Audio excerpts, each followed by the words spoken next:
Good evening and welcome. My name is Heather Warnken, and I am the Executive Director of the Center for Criminal Justice Reform here at the University of Baltimore School of Law. To those joining us in person tonight and those joining us on Zoom, I'm thrilled to welcome you to tonight's event. The Center for Criminal Justice Reform supports community-driven efforts to improve public safety and address the harm and inequity caused by the criminal legal system. We do this in many ways, including by bringing together diverse voices and decision makers to examine how the system currently functions and to collaborate on strategies that promote justice throughout the country and in Baltimore. Tonight's dialogue exemplifies this mission. In March of 2022, independent researchers from the University of Maryland and Harvard University released a report examining racial differences in case dispositions, charging, and sentencing in Baltimore, offering new insight into the role that race and racial inequity play in the criminal legal system. Beginning with an overview of the findings, tonight's panel will explore the implications of this report for policy and practice, and hopefully grapple with where do we go from here. Joining us tonight, we have the report's lead author, Brian Johnson, professor of the Department of Criminology and Criminal Justice at the University of Maryland.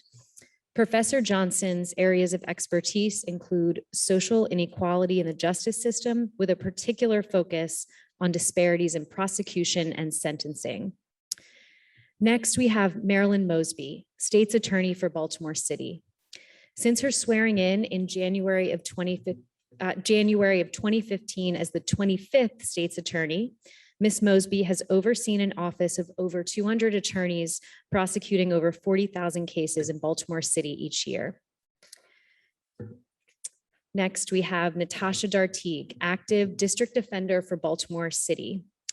Ms. Dartique has worked in the juvenile, district, and circuit court divisions, as well as served as felony trial supervisor before accepting the position of deputy district public defender for Baltimore City in 2017. She assumed her current role as district public defender in April of 2022. And next we have Davon Love, co-founder and director of public policy for Leaders of a Beautiful Struggle, a grassroots think tank that advances the public policy interests of Black people. Through Leaders of a Beautiful Struggle, Mr. Love leads and partners on legislative and advocacy efforts regarding criminal justice reform, youth and community engagement, and community empowerment. And last but not least, we have the Center for Criminal Justice Reform affiliated faculty member, Professor Colin Starger. Dean Starger has done a great deal of work surrounding the criminal legal system. An expert on bail, pretrial detention, wrongful conviction, among many other areas. He also serves as the director of the Legal Data and Design Clinic here at the law school. So I will be moderating the Zoom question and answer.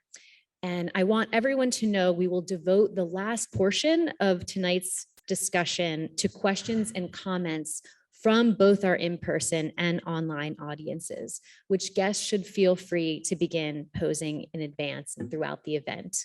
So thank you so much again for being here for this important discussion. And with that, I will turn it over to you, Colin. Thank you. Wonderful. Thank you so much, Heather, and welcome again to everyone. It's great to see folks in person. It's great to know that so many of you are out there on the web. And we're going to begin by asking Brian to talk about the report for 15 to 20 minutes. Just let folks know there's a great deal of detail. It's a very long report. I'm confident that not many here have read the entire thing. So perhaps you can educate us on your basic findings, your method, however you choose to do it, and then we'll begin the discussion. All right, thanks so much. And let me begin by thanking everybody in the audience here and all of those who are tuning in online, as well as the Center for Criminal Justice Reform who's hosting this. I think these kinds of conversations are increasingly important in this day and age, and I'm really happy to see all the people who are here to attend. I also want to acknowledge that the report is a collective effort. So there were co-authors, two graduate research assistants, Raquel Hernandez and Sean Houlihan, who did a lot of the work in terms of collecting the data and analyzing it, and also Emma Rackstraw, who is at Harvard University. So it really is, it isn't my report, it's a team of scholars who put this together. And then, of course, let me thank the state's attorney and her office for cooperating and agreeing to share their data, I think, to study this very important issue. There's many reasons why I think it's important to do statistical analyses of race inequality, especially in prosecution. Democratic principles of fair and just treatment, of course, core values of the American legal system. As Harper Lee sort of famously said, one place where a man ought to get a square deal is in the courtroom, be he any color of the rainbow. But unfortunately, research often shows that this isn't the case, that there are inequities, especially along racial and ethnic lines at different stages of the criminal legal system. I think this issue is especially important today in the wake of a number, I think all too frequent, highly publicized events involving police shootings of unarmed Black citizens. And so it's against this kind of broader backdrop that I think Ms. Mosby and the state's attorney's office reached out to us to first inquire about the possibility of doing some kind of analysis of their case management data to try to help inform them about racial equity and racial justice in charging and punishment decisions in the city of Baltimore. So just a little bit of background on how this came about. Originally, a nonprofit organization called Fair and Just Prosecution, which is led by Miriam Krinsky, who's a well-known advocate for prosecution and reform. I believe Ms. Mosby reached out to her. She contacted us. And this was all a few years ago. By the fall of 2019, we finally had a memorandum of understanding in place where we had essentially agreed to do an analysis of their data as long as we had carte blanche access to it. And they very generously gave us that. So we were able to see information on all of the cases that come through their office over about a 3-year period. And I'm happy to talk more about the data in the question and answer section. So all of this took us about 1.5 years to collect the data, to analyze the data. We did put out a preliminary report in the summer of 2021. And then, as Colin said, we put out a final report at the end of February, beginning of March of this year. And throughout this entire process, the state's attorney's office was really generous with their time in terms of answering questions that we had about the data, making sure that the analyses that we were doing were accurate and appropriate to answer the kinds of questions that they were interested in. And really, I think from the beginning, they've been very open about us revealing the findings, whatever they may hold. They didn't have any control over the conclusions that we draw in the report. Those are, solely are the author's interpretations of the findings. But I really want to take this opportunity personally to thank Ms. Mosby for having the courage to share the data and to approach us with this project and say, regardless of what the data say, we want to know. I think it's important as a starting point to know whether there are inequalities, and if so, where are the inequalities in the system in order to be able to do anything to address that. So yeah, I just want to say thank you to the state's attorney's office for that, and really for their ongoing efforts that I think are aimed at increasing transparency and accountability in prosecution in the city of Baltimore. So as Wesley Bell, who's a progressive prosecutor from St. Louis, famously opined recently, got a lot of press, came out and he said, prosecutors can flood, this is a quote, can flood our prisons, can destroy lives, and can exacerbate racial inequalities. But it's equally true that they can also do the opposite. And so I think that I really believe that it's this kind of open forum where we can have an honest discussion, talk about data-driven and evidence-based policy reforms that we can enact. This kind of conversation is what I think is necessary in order to, quote, do the opposite. To start to think about, how do we make the criminal legal system more fair and more just. So thank you so much to all of the people who are here in the audience, all the people online, and to all the fellow panelists who are devoting their time to talk about this important issue. So let me begin talking a little bit about the data and what we did in the report. As Colin said, this is a very long report, and I'm sure most of you haven't read it. And even if I talk for 15 or 20 minutes, I'm probably saving you a lot of time rather than sitting down and reading it all. So, a little bit of my own background. I've been a professor of criminology for 2 decades now. I've worked in lots of jurisdictions doing lots of different kind of research with criminal justice data. And I have to say, I was really impressed when we started this project with the overall quality and completeness of the data that is collected in the state's attorney's office. The case management system includes detailed information on all charges that are filed, on all charges at conviction, at a range of relevant defendant background characteristics, things like their age, their race, their gender, whether or not they went to trial or were convicted through a guilty plea. For cases that weren't fully prosecuted, that is, if they were null prossed or otherwise dismissed, they have detailed reasons for why the case wasn't continued. And then they also include information on the final sentencing dispositions for the cases. So as far as kind of public data that isn't meant for research purposes go, I think this is a very complete and thorough data set for answering these kinds of questions. Now, that being said, it's also important up front to acknowledge the limitations that exist. This report cannot answer all of the important questions. I view this very much as a starting point, not an ending point. So some of the key limitations and what we can do. We only analyze treatment of individuals after they've gotten into the criminal court system. We really can't say anything about the selection processes that exist, about the role of the police or arrest decisions that are made. We don't have any information prior to a case being filed in the circuit courts. Second, there are many outcomes that we would have liked to examine in addition to the ones that we did that we simply don't have data on.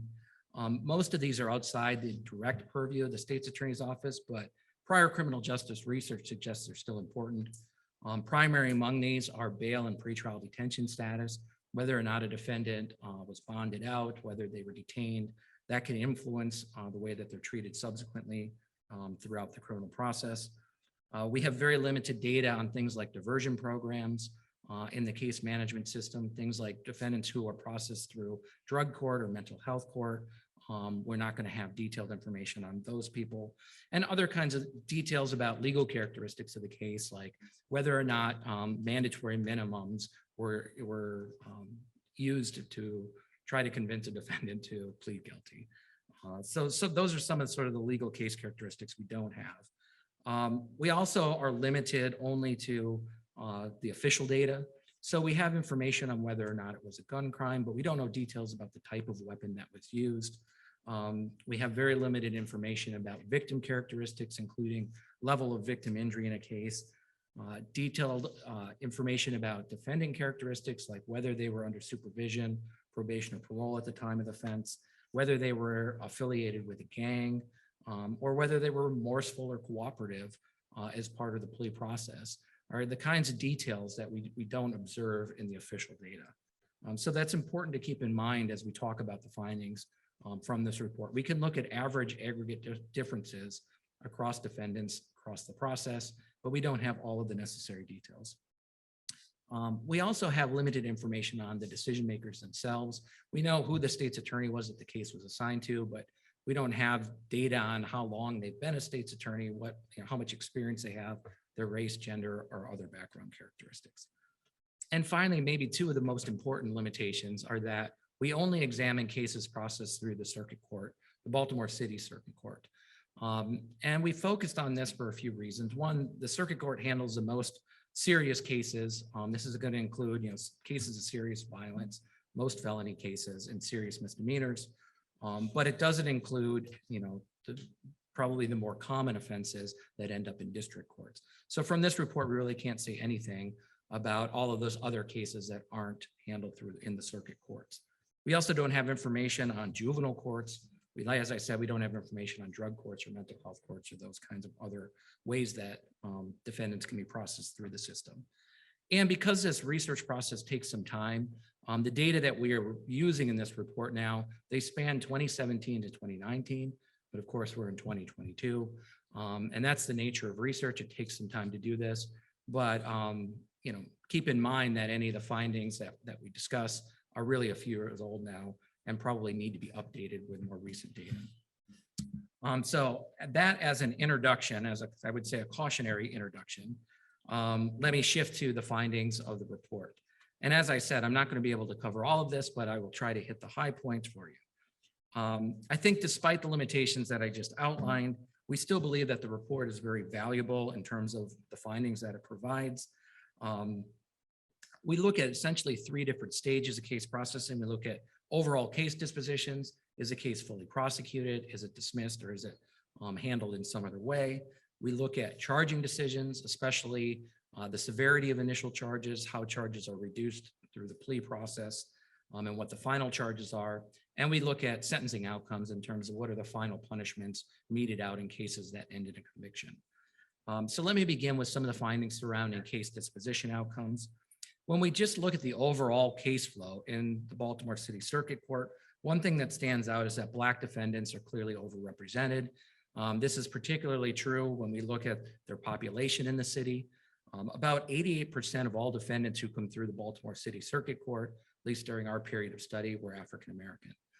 It's a very, very high rate compared to 65% or so in the population, and something around 80 or 83% in terms of arrest statistics. So, one thing to keep in mind is that even if we don't find serious patterns of inequality in charging decisions, I think we still have an important issue to consider, which is racial disproportionality and who gets into the highest courts to begin with. We also see in terms of kind of the overall case dispositions and case characteristics that Black defendants in the data tend to face more serious charges initially. They tend to have significantly more extensive prior criminal records, and they are overrepresented particularly for violent offenses, for firearm offenses, and for drug offenses in the data. White defendants, by contrast, tend to be overrepresented for property offenses like theft and burglary. Secondly, a non-trivial number of cases that get into the system end up being dismissed in one way or another. And I think that's an important process to look at. It's about 1/3 of all of the cases that are null prost or put on the stat docket or otherwise dismissed. Now, there are many reasons that this can happen. This may mean that there was a guilty plea in another case. It may mean that a defendant was prosecuted in another jurisdiction. The null prost rate doesn't mean that no punishment or no conviction was the result of that. But I will say that the most common reason reported in the data is that there was some concern with witnesses or victims or police officers and their ability to show up or to testify in cases. So that's an important finding to keep in mind. Outside of that, the other top reasons are because there was a conviction in another case or because there was some concern with the quality of the evidence in the case. When we look at racial differences in case dismissals or null prost cases, we find pretty significant differences where Black defendants are actually more likely to have their case null prost, more likely to be placed on the stat docket, and less likely in the end to have their case result in a conviction. And I think there are some interesting potential reasons for this that we can talk about when we get into the question and answer session. We also find that there are racial differences in the likelihood of pleading guilty. This is very consistent with research in other jurisdictions that also finds that Black defendants are more likely to go to trial, less likely to plead guilty. Overall, about 90% of Black defendants in circuit court, this is among convictions, plead guilty compared to 95% of white defendants. So this is a statistically significant difference. When we look at those cases that do go to trial, however, we don't find differences in the probability of acquittal across the groups. Switching to kind of the second major thing that we look at, which are charging decisions. When we look at the average number of charges filed and the average number of charges at conviction, we find very little evidence of racial differences. However, I think this belies another important finding, which is that there tend to be many charges filed initially, but most defendants, about 85% of the data, wind up being convicted on a single charge. So that pattern of multiple charges and single charge of conviction is something that I think is worth thinking about. Again, there may be very valid reasons for this, and it can involve things like the necessity of getting DNA evidence back from the lab, or having ballistics report done, or finding out whether or not a victim or a witness will cooperate. It can also include filing lesser included charges because you're not sure whether or not the top charge will stick. So, it doesn't mean that there's necessarily a concern with that, but I think it's a pattern in the data that's worth thinking about and discussing. We find that average charge severity tends to be greater for Black defendants than it is for white defendants. Now, we can't separate whether or not this is due to behavior of individuals, whether it's police arrest behavior or discretion on the part of prosecutors, but on average, Blacks come in facing more serious charges in the data. We also find that they're more likely to have their top charge reduced. So they come in facing higher charges, but they're more likely that those top charges are significantly reduced as part of the plea negotiation process. This is also true when we look at the magnitude of the reduction. So how much of this is the severity reduced? And when we look at things like charge reductions involving felonies to misdemeanors, find a very consistent pattern. So that's another finding that I think is worth thinking about and perhaps talking about in our discussions. One possibility is that these are corrections to arrests that shouldn't have been made or arrests that might have been filed at a higher level than they should have been initially. And lastly, in terms of the charging, one interesting finding in the data is something called a war room designation, which I'll let Ms. Mosby, when we talk about this, maybe explain this so that I fully understand it, because I'm not sure I do. But essentially, I believe this is a tag, a label that's being used to try to identify serious, repeat, violent, gun-involved offenders, with the idea that violent crime is a particular focus of the office. You want to identify serious, violent, repeat offenders, to try to take them off the streets. But what we find in the data is that Black defendants are more likely, right, to be identified with this war room designation in the data. And finally, lastly, let me talk about sentencing outcomes. So this is kind of the third part of the report that we look at. I'll say first that the majority of people who are convicted do receive some incarceration time. It's about 85 or 86% of all people who are convicted will experience some period of incarceration. Overall, though, the odds of incarceration, the likelihood is very similar for Black and white defendants. And let me say too, I maybe should have mentioned this, but these comparisons that I'm talking about are all after taking into account other relevant case characteristics. So we're statistically controlling for severity of the crime, prior record, other relevant things like gender and age and the division that it was assigned to and so on. We also find that there are a few racial differences in terms of sentence lengths. So overall, the sentencing outcomes tend to be very similar for white and Black defendants once a conviction occurs in circuit court. The one notable exception is when we run offense-specific models. We look at punishment outcomes by particular offense types. There does seem to be some racial disparity, particularly for firearms and weapons-involved offenses, where Black defendants are more likely to be sentenced to prison in those cases. And again, that I think is an interesting finding. We can talk about why that might be. So in conclusion, I don't want to take up too much time. I really believe that the primary purpose of this tonight is for us to have a conversation about these issues.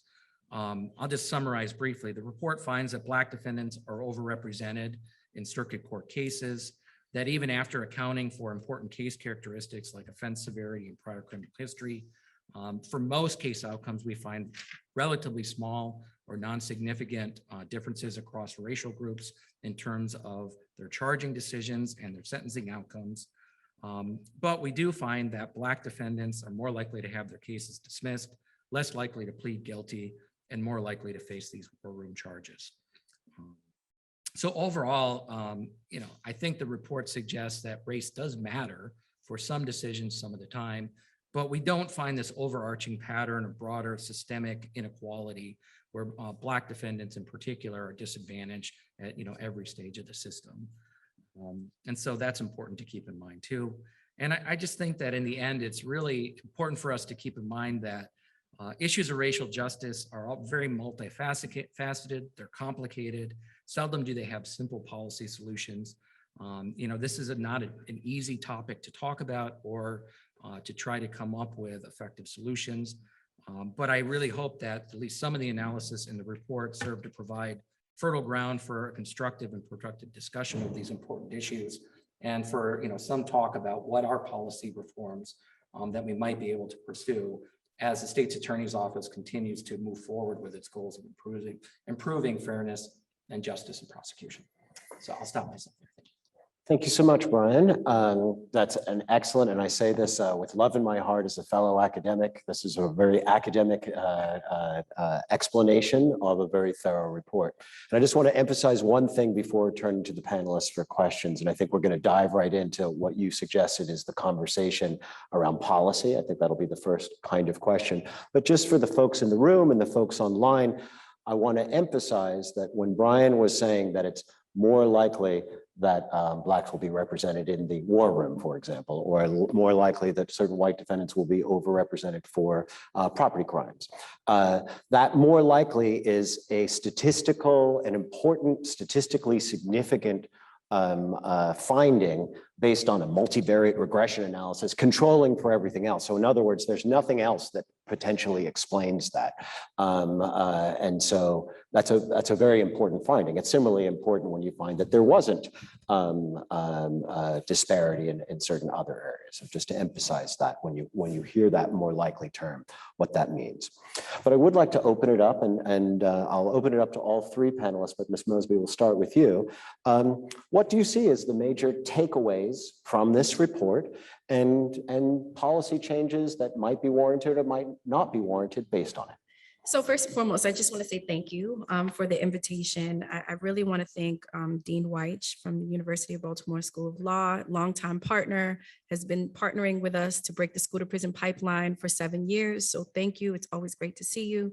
Heather Warnkin, who represents a legacy of not just scholarly excellence, but a fight for justice. And so it's always great to see you as well. My colleagues, of course, who I admire and respect so much, as well as yourself. And I really want to thank Brian and his team from the University of Maryland for diving into this issue with objectivity and a critical eye. These conversations can be uncomfortable for people, but they're incredibly important for us to have. And so we need agencies across this nation, not just in Baltimore, whether it's housing or police or prosecutors' offices, to partner with research institutions and courageously dive into their own data. And so we cannot begin to create substantive sort of changes that address inequity and systemic level if we aren't willing to look at the current status quo. And so I, again, want to just thank you and your team for coming tonight and for bringing your questions, all of you that come out here, but thank you for diving into this data and publishing it in a way that, you know, we have a discussion. We're here, right? So what I take away from this, and I think Brian said it best when he said that this report doesn't definitively, this is not a definitive sort of starting place. It's not an ending place, it's a starting place, right? And I think that this is important because we use this data because we want to figure out what do we do with the data. And so you have to have courage to be able to do it, because I didn't know what the result was going to be, right? They could have easily came out and said, there are systemic inequities that are being imposed upon Black people as a result of your prosecutors and as a result of your policies. But what we found, and Brian has already kind of gone over it, the general pattern of results that does not suggest that there's an overarching systemic pattern of racial disparity in prosecution of Baltimore City Circuit Court cases. But what he also concluded is what we already knew, that there is an overrepresentation of Black people that permeate the criminal justice system. And so a number of our policies, and this data is taken from 2017, 2018, pre-pandemic. You know, we commissioned it in 2019. We're very grateful that we were finally able to get it done. But this data is important because this showcases and was the impetus for a number of the policies that we've already kind of addressed. And so you guys might recall in 2019, when I was one of the first prosecutors in the country to come out and advocate, along with Davon Love down in Annapolis and even in Congress, to come out and say, we're not going to prosecute mere possession of marijuana in the city of Baltimore. And you know why? Because it's disproportionately impacting people of color. Let's talk about that, right? There's no disparate use among white and Black people when it comes to the use of marijuana and the consumption of marijuana. But if you're a Black person in this country, you're 4 times more likely to be arrested for mere possession. In the city of Baltimore, you were 6 times more likely to be arrested for mere possession. And even after we decriminalized 10 grams or less, where the police were responsible for merely issuing citations to individuals, 42% of the citations that they were issuing were issued in 1 out of 9 police districts. That district happens to be the district I live in West Baltimore, which happens to be 95% Black and disproportionately impoverished. And what I said in 2019 understanding before the publishing of this report is, one, we know there's no public safety value when we talk about the consumption of mere possession. I'm not talking about drug distributors. I'm talking about mere possession of marijuana. We know based off of those places in those states that have legalized the drug. We know that in a city where we have 300 homicides, right, we need to be focusing on solving crimes and homicides and non-fatal shootings and focusing our time, our resources, our limited resources on violent crimes. And then the third reason was the one that we're here for, right? I will never be, as a state's attorney for Baltimore City now until I die, never be complicit in the discriminatory enforcement of laws against poor Black and brown people. That was also the starting place and the impetus for our policies that we came out in March of 2020. This was not an emotional decision. It was based off of the fact that we met with public health experts, the best and the brightest at Johns Hopkins University, right? Public health experts that attempted to slow the spread of COVID. And this was an exercise that was being conducted not just in the city of Baltimore, but all across the country, where we were saying, how can we slow the spread of this global pandemic? What we know about these jails and these prisons is that they are going to be an incubator for this virus. Why? Because you have individuals that work in those facilities. You have crimes where individuals are charged and they cycle within the criminal justice system within 24 hours. You're exposing the police, you're exposing other staff. So how do we depopulate the prisons and the jails to ensure that we're only incarcerating those individuals that poses public safety risk?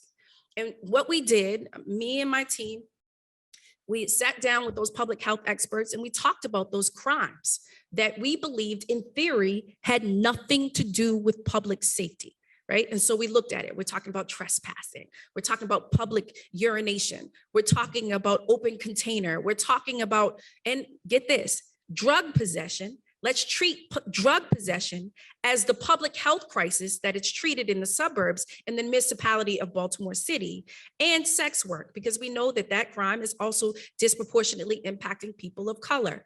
And so we said, we're going to stop prosecuting these crimes for this year and let's see what happens, right? Because we believe in theory they have nothing to do with public safety, but we don't have any data to support it. Well, in that year, what we found was that unlike 63 of the 66 major municipalities in this country, when everybody else's violent crime was going up, even though we ceased prosecuting those offenses, for the first time, our violent crime in the city of Baltimore went down by 20%. Our property crime went down by 39%. There was an 80% reduction in drug arrests. And there was less than a 1% recidivism rate, meaning the individuals that were the target population were not the individuals that were committing other offenses. And so we said, okay, well, what we thought in theory was actuality, right? So these numbers that we're talking about in this report predate these policies. And so what we were able to show, even beyond that year, was Johns Hopkins came out with a report. And if you haven't seen it, we would love to distribute that report to you. They followed us for 18 months. And what they found was that 80% of the individuals that had averted arrest would have been Black people in the city of Baltimore, 80%. And there was still less than a 1% recidivism rate.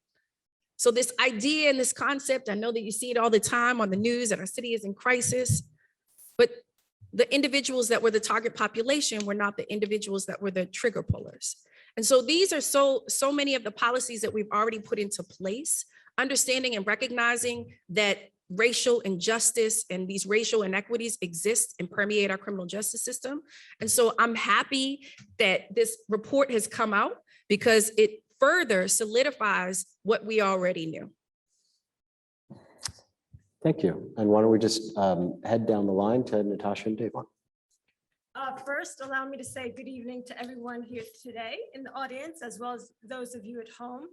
I want to extend a special thank you to the University of Baltimore, as well as the Center for Criminal Justice Reform. Thank you for having me here today. So much I can share in terms of this topic. But first and foremost, I want to make a special note in terms of Professor Johnson. He made a quote from Harper Lee, and Harper Lee from the famous American novel, To Kill a Mockingbird. It's really poignant that that would be the book from which he quoted. because that really speaks to the disparate impact of the criminal justice system on Black Americans and how implicit bias has through history really affected people of color.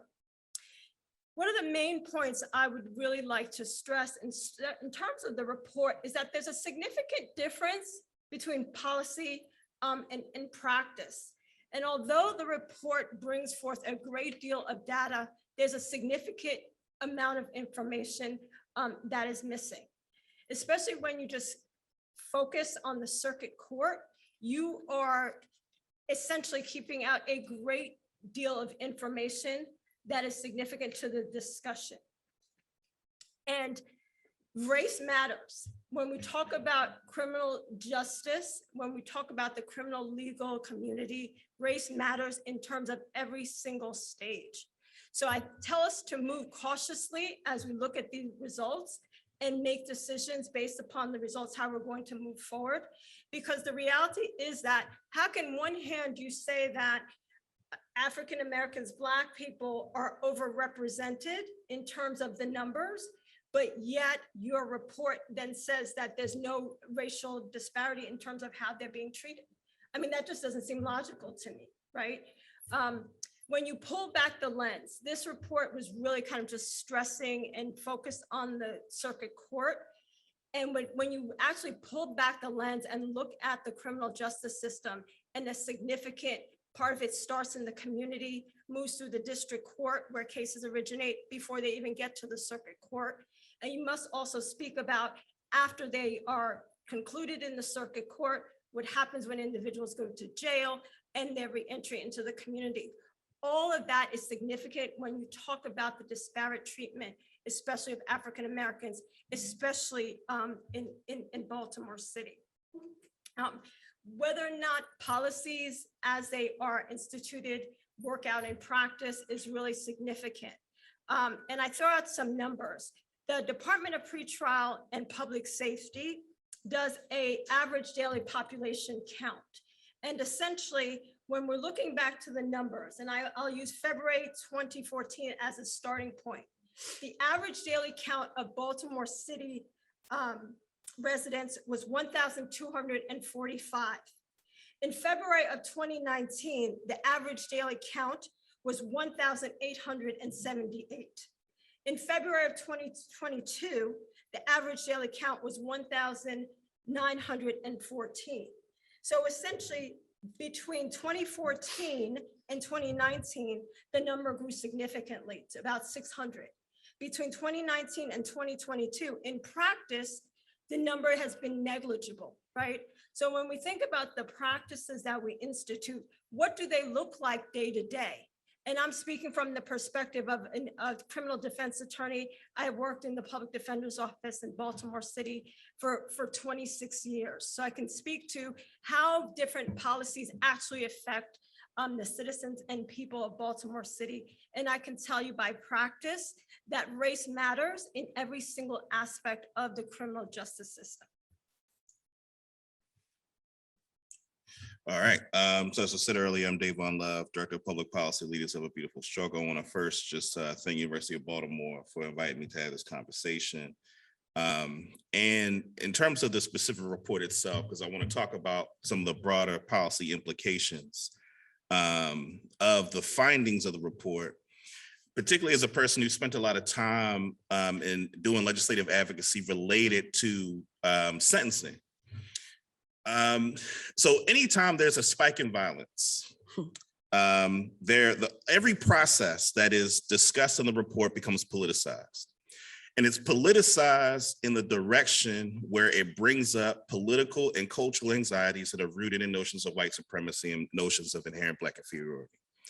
What I mean by that is that given the nature of the way the society is structured on the system of racism and white supremacy, that a lot of times the narratives about the rise in violence in places like Baltimore and places around the country, the underlying notion is that it's an expression of what people believe to be what's inherently wrong with Black people. And that's not something that's said in public in ways that people get to interrogate and address. But that's really important when we think about some of the overarching policies because then if that's the perspective that you lead with, and look, there are many beliefs that many of us carry that are deeply sublimated, right? That we may not be conscious to the extent that the notion of racism and white supremacy and notions of Black inferiority are baked into the American collective consciousness, right? It's hard to be socialized in this society and not develop those notions, given all the highly circulated images and representations of notions of Black criminality and notions of pathology. And so that's important because then policies that are made to address issues of public safety are made from the perspective of trying to eliminate and or manage what is perceived to be these expressions of pathology. That's important because one of the things that happens is that when these spikes in violence happen, policymakers are typically, particularly in the work that I do in Annapolis, policymakers typically run to be people to bring forward solutions to the issues of violence. And oftentimes those solutions include sentence enhancements. And that's that primary thrust of policy as a response to public safety. My argument is that is rooted in notions of the idea that there's things inherently wrong with our community. So instead of asking, what happened to those that are in situations where they're engaged in violent activity, right? We say that there's something inherently wrong with them, right? And how do we rid them, of their errant behavior? So that's where you get the tough on crime approaches to policy that I mentioned, in Annapolis, that we see as a response. Now, I think the utility of this report is that it provides, I think, at least some evidentiary support for the claim that the approach that is often taken in the mainstream around approaches to violence are not rooted in scientific data, and in effect is rooted in these distortions about the actual nature of Black life in a place like Baltimore. So what do I mean by that? There's a scholar named Amos Wilson. He wrote a book called Black on Black Violence, I believe at some point in the 90s. And I'm paraphrasing. He describes the phenomena of homicide and violence in the community as an externalization of a suicidal impulse. That when you're a person who lives in a society that constantly devalues you, that projects onto you notions of inherent violence and criminality, and that projects onto you notions of worthlessness, then you don't value yourself. And if you don't value yourself, it's easy to harm people who remind you of yourself. And the data says that 80% of the people that are in the system are Black men. So we think about the societal messages about Black men, they're the most highly circulated. Right, we have to be honest with the fact that many people, when we think about what does the society believe about Black men, right, and Black people more broadly, that there is a societal belief in that Black people are inherently more violent. There was a study in 2014, it's called The Essence of Innocence. It examines the way that law enforcement officials view Black children. And the title, The Essence of Innocence, comes, the purpose, the aspect of the word innocence in the title is that the study says that typically law enforcement assess Black boys as 6 years older than their white counterparts. And a part of the rationale is that they see them as less innocent, right? So when Black boys engage in activity that many people would just describe as these are kids being kids, right? Oftentimes Black youth don't get the benefit of the doubt, right? So that's just one example. So I wanted to make it a point to give just some of those examples of how pervasive this notion of Black inferiority is and notions of inherent criminality, because it drives the nature of the kinds of policy decisions that are made. So I mentioned before sentence enhancements, and I've spent over the past 4 years having to push back against legislators that put forward sentence enhancements as a response to violent crime in Baltimore City. And I want to thank State's Attorney Mosby for being one of the few prosecutors that in Annapolis, where policy is made on these issues, where her office more often than not is pushing back against them with us, and some of the other prosecutors around the state are pushing for these sentence enhancements because they see them as tools in the toolbox to help them address the issue of public safety. Now, here's the challenge. Because one of the particular areas that it was outlined earlier that's in the report is that after a person is convicted one of the major places where there was racial disparity was when it relates to firearms, uses of firearms, right? What that tells me, so if you look, for instance, at the governor's crime package that he's been trying to push, right? And even, Democrats as well, who push forward some of those agendas, they advocate for these sentence enhancements and they try to narrow them down specifically to gun offenses. One of the bills that actually went through the legislature this past session was a bill around judicial transparency, right? Because there was criticism of judges and them not sentencing gun charges harsh enough, right? And so what that does is that what it means is that the public safety strategy in terms of dealing with issues of violence and homicide in our community is being put at the feet of judges whether they know it or not. And I think many of them are aware, they hear the conversations. And what has to be inferred, at least from that particular disparity, is that they see themselves as being a part of the public safety strategy and sentencing Black people of firearm offenses much higher. And one of the things that, I'll say a couple more things and then shut down. One of the things that for me, why I'm so passionate about this is because there are lots of people in our community, like Black people, particularly Black men, who carry firearms illegally. And this society would have you believe that all of them are folks that are engaged in all the violences in our community. And one of the primary things that's important to know is there are lots of folks that carry firearms for protection because they know their community is dangerous. What sentence enhancements do is that they make it more likely for folks like that to serve time in jail, right? It doesn't help get after those that are the drivers of violence in our community. In 2016, the National Institute of Justice did a study looking at how impactful or effective sentence enhancements are in addressing public safety. It not only did it say that sentence enhancements are not effective public safety tools, the factor that is the greatest deterrent to violent crime is the likelihood that a person will be caught. And when you look at that particular fact, to me, what that leads us to is we have to ask ourselves questions about the competence of law enforcement and being able to do the job of focusing and getting the information needed to be able to put folks behind bars that are the drivers of crime and violence in our community. And I think a lot of times the discourse that we're used to today that's popular is around the conversation around police abuse. That's important. But there's also a conversation to be had. And one of the things that you see in the report is how difficult it is to get witnesses to come forward, right, as a part of a strategy around prosecution. That has to do with the fact that people don't trust law enforcement. And if people don't trust law enforcement, it doesn't matter how many sentence enhancements you do, right? It doesn't matter how many new charges you create.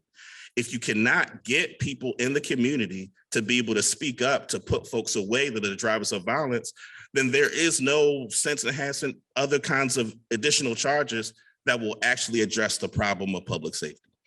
And so just to conclude, I think the evidence that is what the report did, at least for me, is provide additional evidentiary support to an argument that I've been making at this point over the past 5 to 6 years around the fact that if we're serious about addressing the issue of public safety, and we're serious about making sure that we don't expand the damage that the criminal justice system has done, then we actually have to look at the law enforcement and its ineffectiveness at actually being able to do the one job that no matter where you're on the political spectrum, there's really only one job we really want them to do, which is those that are engaged in the kind of reckless violence that harms our communities, to get them off the street.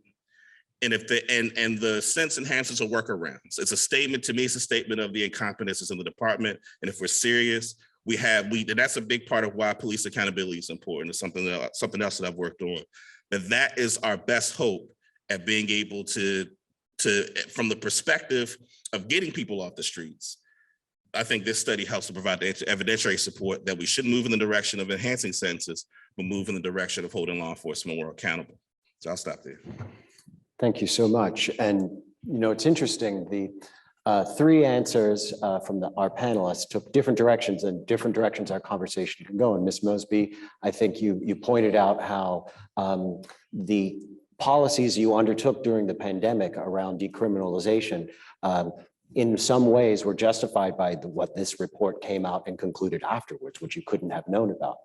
And Natasha, you were pointing out that some of the things that are absent from this report, not looking at district court and therefore not looking at some of the drivers of mass incarceration, which are much often those low-level offenses, and pointing to the average daily count and how that's really not changed. And then Davon really focusing on sentence enhancements and how this shows this report can provide an evidentiary basis to show that it's really folly, perhaps, to use that as a crime-fighting strategy. So I see we could talk about sort of the more serious end of things that is the root of violence. And we can also talk about, I don't want to say less serious, but less violent, the mass side of things. And maybe let's start at the top, right? Let's start because one of the findings in the report had to do with this idea of the war room. And it had to do with the idea that Black defendants are overrepresented in it. As well as the other finding that you had alluded to around the sentencing, which is we can think of much more judicial. So I wonder, Ms. Mosby, starting with you and then going down the line in the same way, and then Brian, I'll ask you to weigh in. What you think about that? Is it an appropriate strategy? Is this something we need to be concerned about? And a question that came to mind that I will confess I'm taking from Heather is the analogy of a war room really helpful here? I mean, we know that the war on drugs kind of has been a failure, and part of it might be the language we use and the division that it implies. So I just wondered, this is sort of a side point, but one I'd be interested in what your reaction Sure, is. I appreciate the question. One of the things that I would point out is that the war room was actually created under my predecessors, right? So when I was a junior prosecutor, this was something that was implemented under Patricia Jessamy. It's where we targeted violent individuals that had a rap sheet and had a propensity towards violence. And when you were identified as a war room defendant, you were flagged, and no matter how small that crime was that you committed, we were going to pursue it to try to get you off the streets of Baltimore City, understanding that you have the propensity for violence. Understanding and recognizing that, and I think Davon did an excellent job citing the studies, but we also have a 163-page Department of Justice report that outlines a pattern of practice of discriminatory enforcement of the 8th largest police department in the country, where we know that Black people in this city are targeted and arrested. And the initial charging decisions typically begin with the police and the commissioners. And my office reviews those charges. And we would focus previously on, regardless of the offense, the war room individuals, but also you said I didn't have the knowledge of the publication of this report. But what I do have is a knowledge of understanding and recognizing from a personal perspective. My cousin was killed right outside of my home. It was when I went into the courtroom, seeing the disparate sort of impact that the criminal justice system had on people of color, and having to never have to take implicit bias training. I'm a Black woman in America, to know how boys like Freddie Gray were being treated by police throughout this country. I understood that these inequities existed without the publication of this report. And so understanding and recognizing that is the reason why when you talk about, and I agree with my colleague when she references the need to study district court data, I would be interested to see what changes have actually been implemented, because we're looking at 2017 data, 2017 and 2018 data, when we were still prosecuting trespassing and drug possession and not treating it as the public health crisis that it is, what that looks like today, right? Understanding the disparities that are put into place and implemented when it comes to these types of offenses. I think what is really important, and my colleague brought it up, were the numbers, and she was citing 2022 to 2019. What I want us to understand and to recognize coming out of this global pandemic where there's violent crime is off the chain everywhere across the country, these policies based off of Johns Hopkins data, and that was just 18 months from our initial policy implementation when we made it permanent, there was an estimated 443 new drug paraphernalia, possession and prosecution arrests that were averted. And so 78% of which were averted in the Black community. In addition to that, you have And since 2019, the average number of people who entered the criminal justice system, which was 23,244, in 2021, the number is 13,645. That is a drop of 41%. So although there are like numbers that would, I guess, infer that the numbers are the same, you cannot deny the fact that there's a significant decrease. The number of people incarcerated in prison, Baltimore City sentenced individuals, has dropped from 3,952 people at the start of my term in 2014 to 552 at the end of 2021. That's almost an 800% reductions. And variables for these two data points include the low-level policies, COVID, the consent decree, and of course, other factors. But like, let's understand and recognize the individuals that are now being held in jail and prison are not the minor offense individuals that should have never probably been there in the first place. These are individuals that are posing public safety risk. Domestic violence has been increased drastically since the pandemic. These are individuals that we cannot make a bail recommendation and send them home to kill their spouse. And so, although the numbers may be different, I think that it's important for us to look at the overall data that would suggest that if we're really serious about in diminishing mass incarceration and ensuring racial equity, that we look at the overall numbers.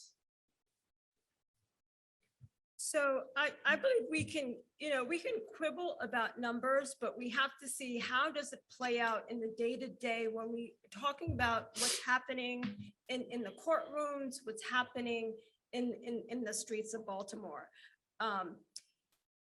Madam State's Attorney brought up persons held without bail. Interestingly enough, another study came out, I believe, earlier this month or last month, and that came out from BALT, the Baltimore Action Legal team. And in their pretrial report, they also talked about 2019 data.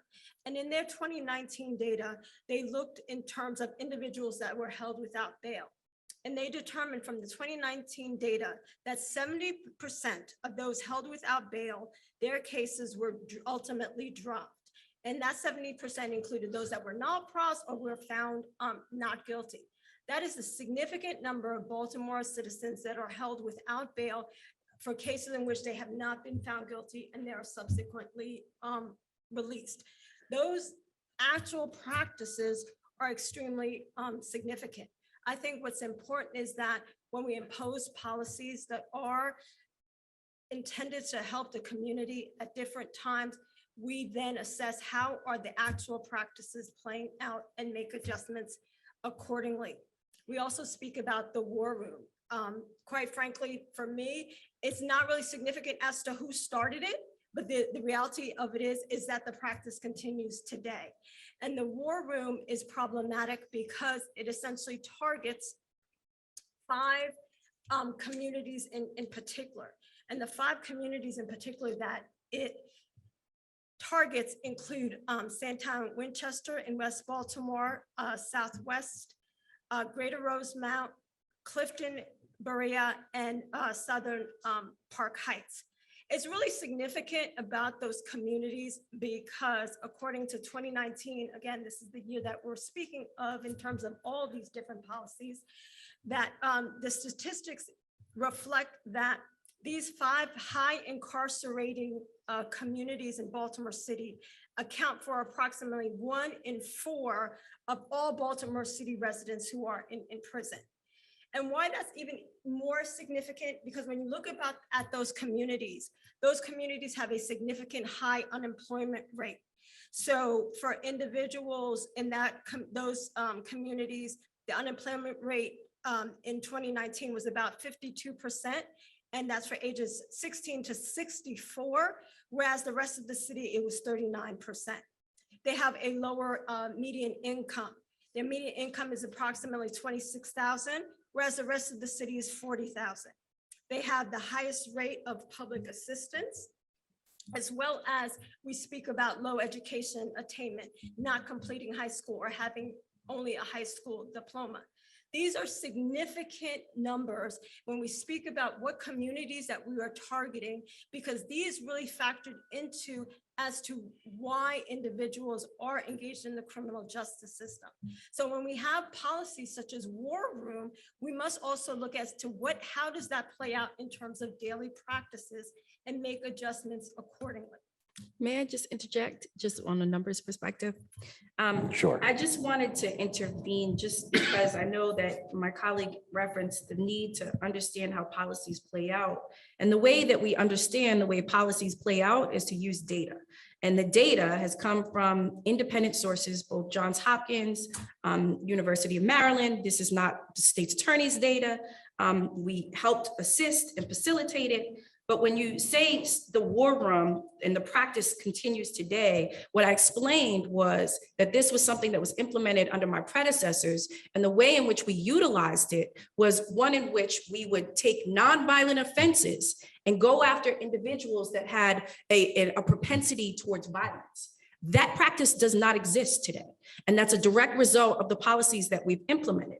And so I just want to be very clear that when we're talking about the individuals that you've cited in your numbers, right? These are individuals, and whether they're still designated war room, these are individuals that we have identified with a propensity towards violence that are actually charged with violent crimes. So we're not talking about individuals that have urinated in public, are merely suffer from substance use disorder, mental health issues. We're not talking about individuals that for decades we have been prosecuting. We are talking about individuals with a propensity towards violence, individuals that are committing homicides and non-fatal shootings, and their victims look just like they do. And so, yes, we do have a designation for war room individuals, but the individuals that are coming through the jails and the prisons today are individuals that have a propensity towards violence. So I think, and I just want to clear just one thing in terms of Yeah. practice, and I will pass on to Devon. So essentially what happens is in practice is that police officers arrest individuals and then they're charged. And what happens, for example, their cases null, process, and dismiss. But when they come again, they have the record of coming from these particular communities. They have this record of arrest. What's happening is that these designations are not only based upon convictions, they're based upon in terms of contact with the system, as well as what particular neighborhoods where individuals. That's not true. from. That's simply not true. I'm sorry. That's I think a false. That's not true. There's a few different strands to this, and one has to do with the numbers that Natasha was citing around average daily count do have a lot to do with people that were denied bail, but in the district court, and often the most common charge there is second-degree assault, which can be Usually anything related from to domestic violence. there's a from lot your of different, report. yeah, there's a lot I of know, different I read things that it can encompass. But Devon, what if you want to weigh in on this particular thing? And I think that we might open it up to some audience questions after that. Yep. So I think, two things. One,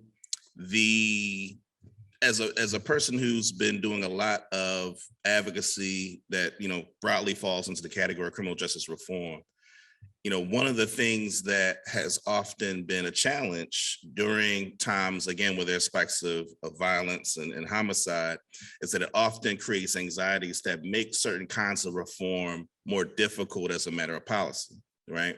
And so, for instance, one of the things that my organization and many others worked on was around cannabis legalization, right? And, we were clear in addition to some of the redress that needs to happen in terms of people who have criminal records as a result of cannabis prohibition, having those records expunged and vacated, and also resources coming back to the community.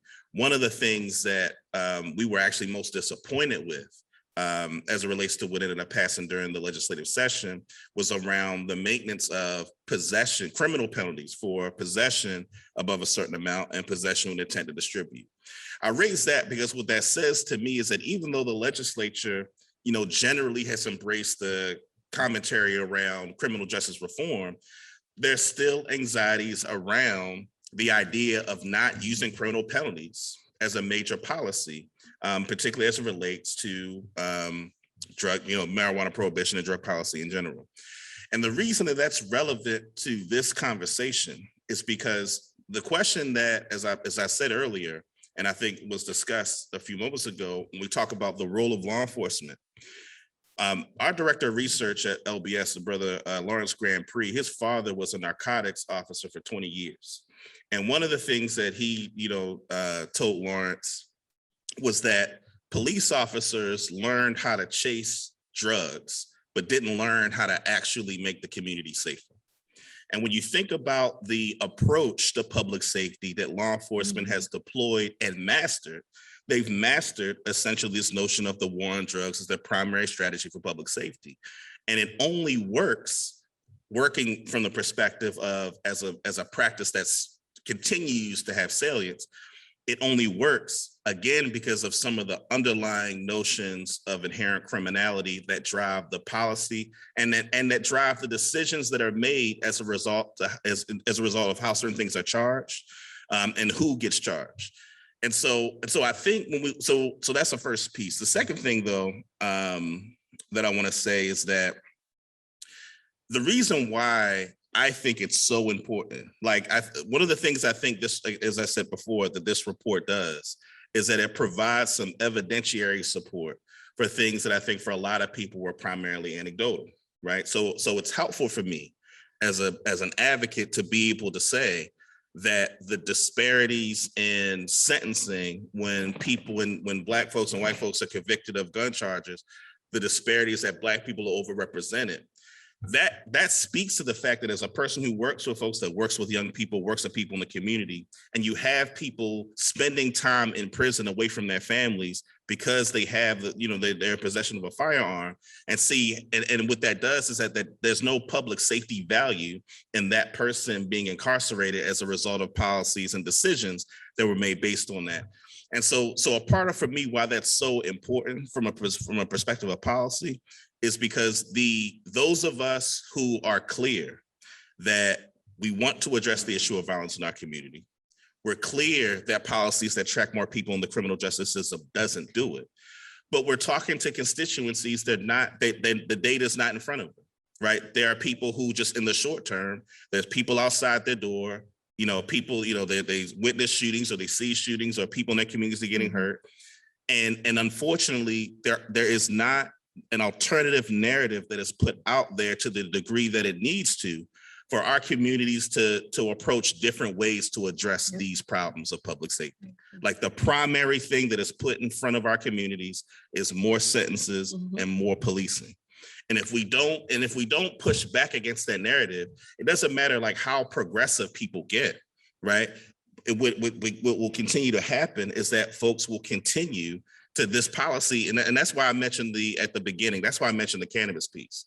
Because if the legislature is supposed to be enlightened and we're at a place where we see mass incarceration as a problem, then why is it so difficult to say that, yeah, we shouldn't have criminal penalties for possession above a certain amount, right? Why is it that there need to continue to be penalties for distribution with intent to distribute with marijuana? Why is it that the legislature cannot move in that direction?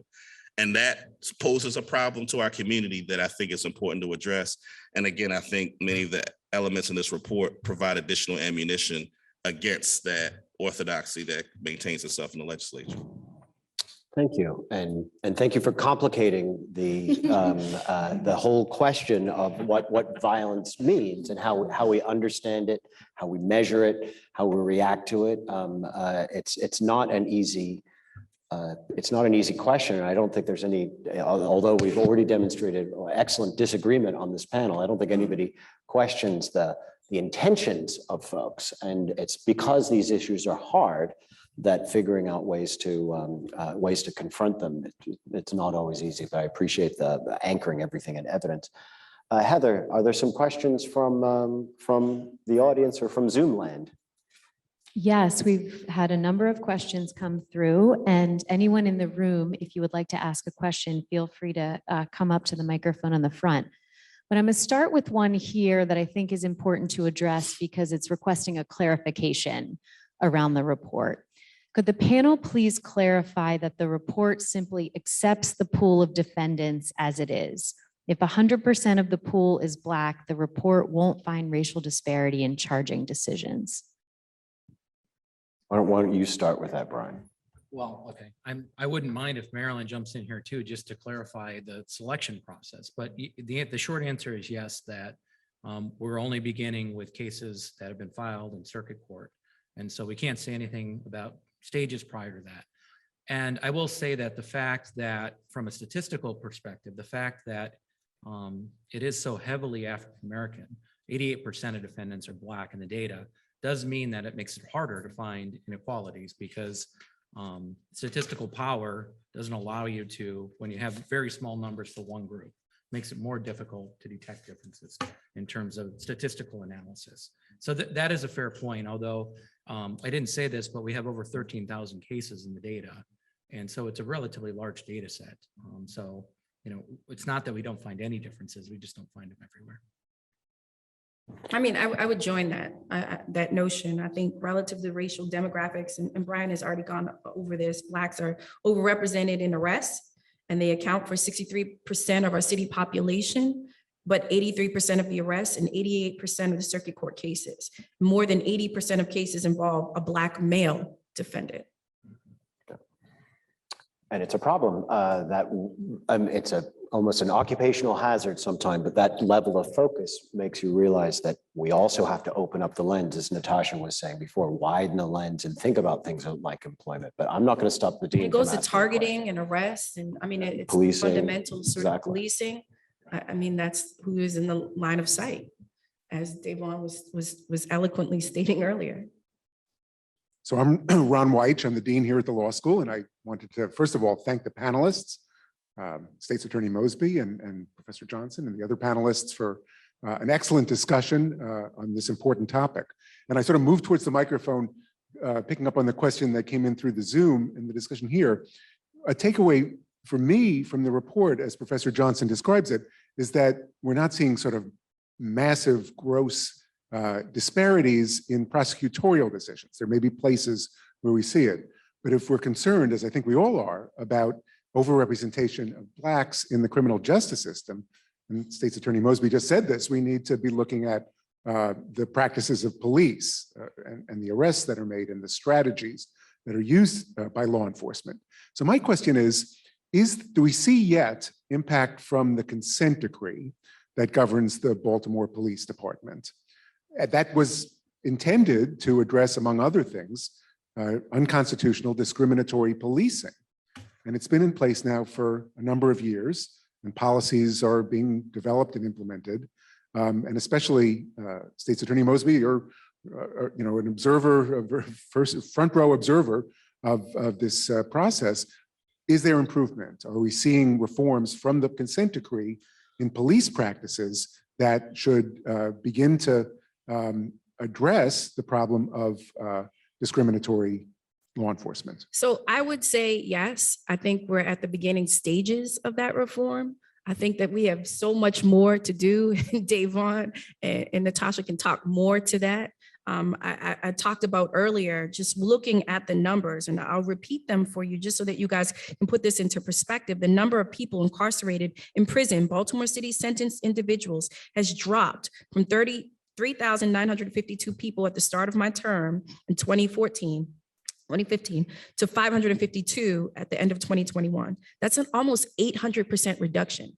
I in no way, form, or fashion attribute that to just my policies that we've implemented, but it's also because of COVID, it's because of the consent decree and other factors. I think that reform is actually taking place, and we have to be patient to allow it to go through its process, but that doesn't mean we don't still push the way that my colleagues up here do every single day. Davon, did you want to jump in? What's your perspective? Yeah, so I would say a few things. One, the consent decree is in essence an agreement between DOJ, Baltimore City, for Baltimore City to change its policies internally.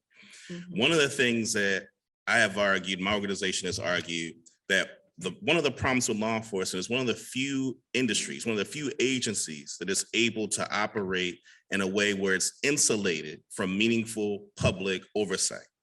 And that's important. So for instance, one of the things we're able to do in the 2021 General Assembly was changing the Maryland Public Information Act, a law called Anton's Law, named after a Black man who was killed in the Eastern Shore by law enforcement, that now allows for discretionary public disclosure of police investigatory records. Prior to 2021, those records were mandatory denials, prohibited from public disclosure. And when you look at the gun trace task force, right, and you know, which I'm sure many people are familiar with, and the crimes that were committed by the gun trace task force, much of that can be attributed to the fact that these are folks that knew that there was no mechanism by which the public could engage in any oversight, and there was no mechanism for consequences to be levied against those officers, particularly given the level of protection from what is now formally the Maryland Law Enforcement Officers Bill of Rights. That's important because the consent decree in many respects is very limited in terms of what it should do, right? Because the federal government, the Department of Justice and the federal government in general doesn't have jurisdiction over law enforcement in terms of policies that govern law enforcement. That's state and local. And there were times when I had actually asked representatives of the Department of Justice to weigh in on things that they've published about best practices in terms of police accountability. And they refused to weigh in Annapolis. So I'm mentioning that because I think many of us would like to say that there's significant progress that has happened in law enforcement. And unfortunately, I would have to say that the level of corruption, there was a report that came out a few months ago that demonstrated, you know, additional evidence of police corruption. It's really hard to overstate the extent to which police corruption has truly metastasized within the department and within the inner workings as to how this community operates. And so going back to then the question that this report raises around sentencing and the points that I'm raising around public safety, I don't think that we can expect meaningful changes as we look at the state of public safety in Baltimore City without really seriously, aggressively looking at many of the policies that govern law enforcement that are really, that are governed by state law, that we still have difficulty, you know, getting past. And last thing I'll say on this, even I mentioned the Maryland Public Information Act, Anton's Law, folks are having trouble getting the documents, right? There are departments around the state that are refusing to hand over the documents. And I think that just speaks to the level of continued corruption that just gets in the way of meaningfully addressing these problems. Natasha, would you like to offer the public defender perspective? So yes, from the public defender's perspective, in terms of your question in particular, for the public defender's office, what they spoke about in terms of the Department of Justice report is things that we've known for years. And the public defender's office, especially in Baltimore City, was critical in terms of partnering with the Department of Justice to collect the data. That was finally the outcome was the consent decree. And essentially it was a rude awakening for everybody else in the city as to what was happening. Where we are now, essentially there has been some progress in terms of changes in policy, and it's been a collaborative effort through various agencies throughout the city, including community partners, different government agencies, the Public Defender's Office, representatives from the State Attorney's Office. We are all working together in terms of developing policy, and there's been more of an open dialogue that did not exist before between various stakeholders and the Baltimore City Police Department. We unfortunately are still in the policy development stages of it. If you follow the consent decree, there are public comment dates that come up where public can actually comment in terms of what the policies are. And as those progress, then various procedures will be set in place. Have we made some movement? Yes. Is it significant? It's really subjective. It's better than we were, but it's definitely far from where we need to be.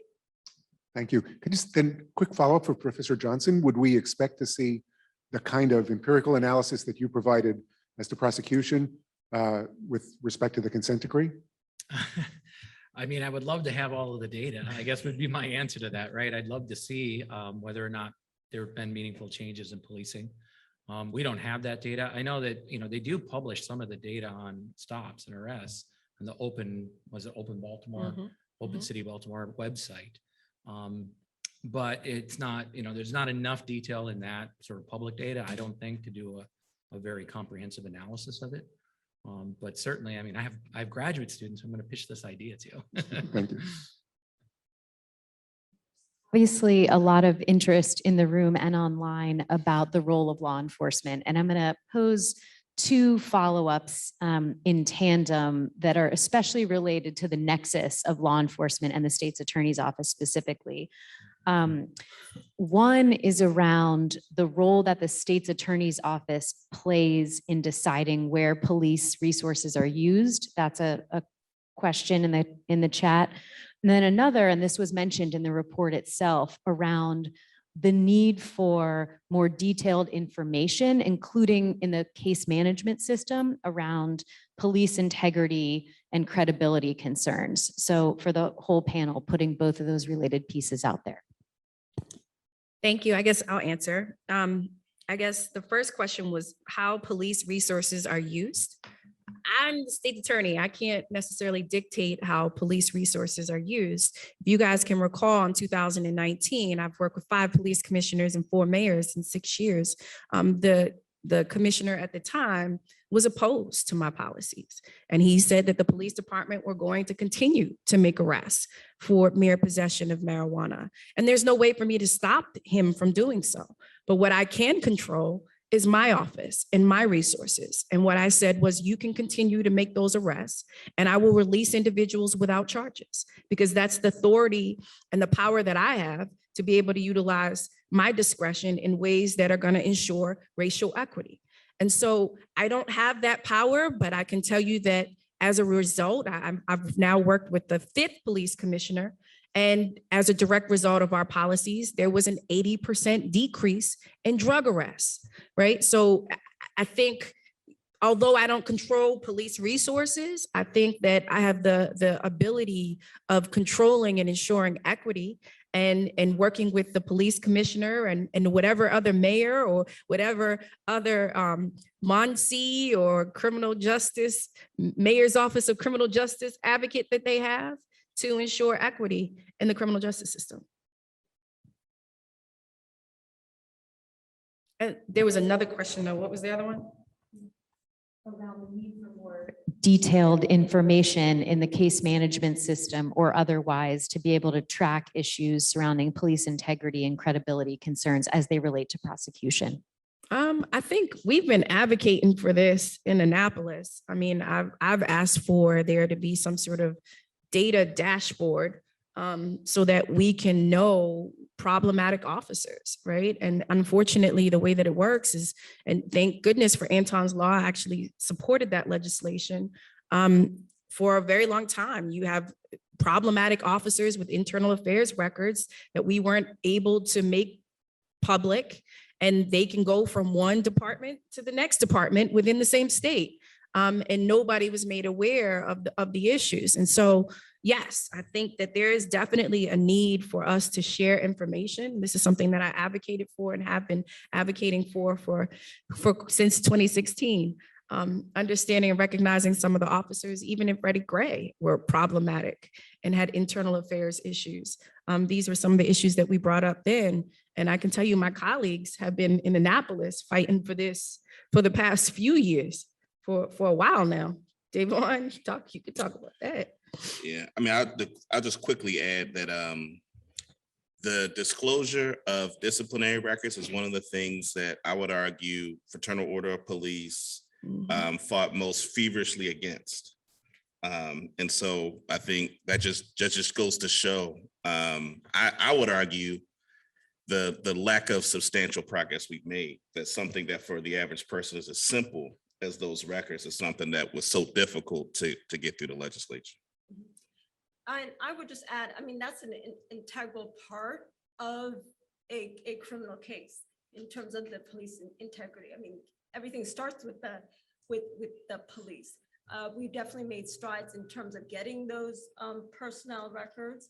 The public defender's office is vehement about exposing officers, especially in terms of integrity issues, and have established a special litigation team led by Debbie Levy that does in fact serve as a force to make sure that we expose officers, especially in cases where integrity is important. The only other thing I will add, though, is it's really difficult because I can tell you that we have one of the broadest sort of disclosure policies in the country. I can tell you based off of my colleagues, we allow defense attorneys, and we have for years now, to come in and look at IA records. We can argue relevancy even before the laws were changed.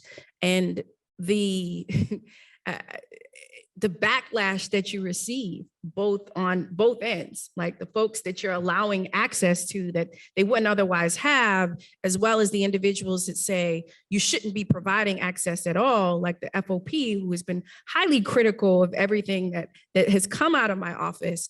It comes with a great deal of backlash. And so it's really difficult because, as Devon has already indicated, you go down and you're advocating for these law changes, and you're actually advocating against every single one of your colleagues across the state. And out here, from a policy perspective, legislative affairs perspective, from just my colleagues by yourself. I think it's clear, as has been a theme throughout tonight, the power of moving from anecdote to evidence. And what I think a number of panelists are raising are the challenges of being able to systematically document that. I know we're coming to the end of time, but if there's one more question in the queue, we'd happy to take one more in the room. Hi, Nick Wilson, independent gun violence researcher. Thank you, State's Attorney Mosby, for releasing this data, and Professor Johnson. It was a really flipping through all of the different charts. It was really, really eye-opening. And I guess I wasn't super surprised we didn't find this disparity. I think the conventional wisdom is mandatory minimums, which I'm so glad Devon brought up. It's such an important topic, especially with Governor Hogan always pushing it, is that mandatory minimums was kind of this unholy alliance between conservatives who thought we were being too lenient, undercharging, especially on armed robberies and those sort of things. And then more liberals who thought that there was these big racial inequalities. So if we had mandatory minimums, everybody would be getting the same sentence, so to speak, although that was way too high. Obviously, there's ways around that. Prosecutors are able to downgrade charges and do other things to do that. But if we do start repealing these mandatory minimums, how do we do it without seeing this increase in racial disparities that might happen if we give judges more power than they have now? And I guess my one other follow-up for the actual research aspect is that I think it also speaks to how William Julius Wilson's declining significance of race, that structural poverty is so much more important maybe now. And it comes from a lot of institutional racism and redlining and all those things. But now it's, looking at Baltimore City and looking maybe at the greater county, if we put them all together, we would see a lot more racial income poverty disparities. Is there any way to track income, or maybe even being represented as a public defender, as a proxy, or some other way to look at that kind of poverty as opposed to just race? Yeah. So thank you. Those are both really two important points, I think. I know we don't have much time, so I'll try to be brief here. But on the mandatory minimum issue first, I don't know many scholars who study this who are in favor of mandatory minimums. And I think there's many reasons for that. Offenders age out of crime, and if many of these laws require very lengthy sentences.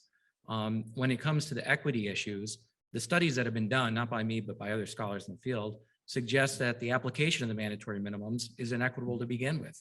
And so the idea that, two offenders who commit the same offense are going to get the same sentence, in theory, makes a lot of sense. But in practice, and from a research perspective, that does not seem to bear out in the courtrooms.